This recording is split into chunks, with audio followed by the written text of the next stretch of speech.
Brandon had everything: ambition, discipline, and a fast track to promotion. But the day he ignored his grieving colleague was the day everything changed. Brandon was going to be manager by 35. That was the plan. His walls at home had sticky notes of targets, Q2 goals, certification deadlines, promotion timelines. His phone pinged with productivity podcasts and LinkedIn alerts.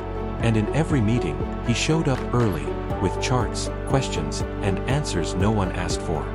He wasn't arrogant, just wired to win. Brandon thought success was simple: work harder, be smarter, stay ahead. He didn't hate people, he just didn't see them. Not really. That was until the Wednesday afternoon that shook him. It was a usual team call. Numbers were down. Stress was up. His colleague Fatima was quiet that day. Oddly quiet. When the manager asked for updates, Brandon jumped in. Polished, quick, bullet points ready. Then, out of nowhere, Fatima dropped from the call. Everyone assumed it was Wi-Fi. But later that evening, Brandon learned her father had passed away that morning. And yet, she'd shown up. On time. Silent. Numb. Brandon froze. He remembered interrupting her. He remembered being annoyed she hadn't contributed. He remembered wondering why she looked so tired. And he felt ashamed.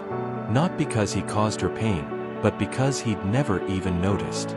That night, Brandon sat on his apartment floor. The charts on his wall looked ridiculous. The emails in his inbox, hollow.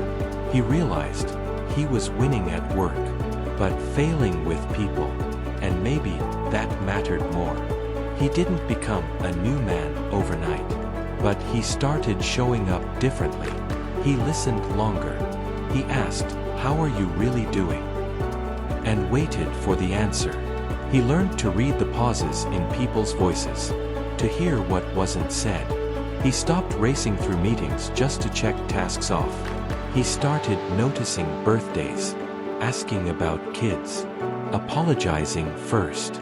And slowly, something shifted, not just in him, but around him. People opened up. Collaboration got easier. And when the next conflict hit, he wasn't the first to escalate. He was the one calming the room. 1 year later, he got the promotion. But by then, it didn't define him. Because he had already gained something more powerful. Emotional intelligence. Not the buzzword kind.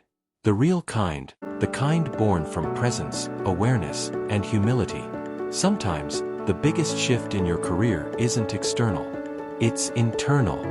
It's not in your title. It's in how well you understand yourself and care for those around you. Because life is bigger than work. And when you let that truth shape you, you don't just become a better professional. You become a better human.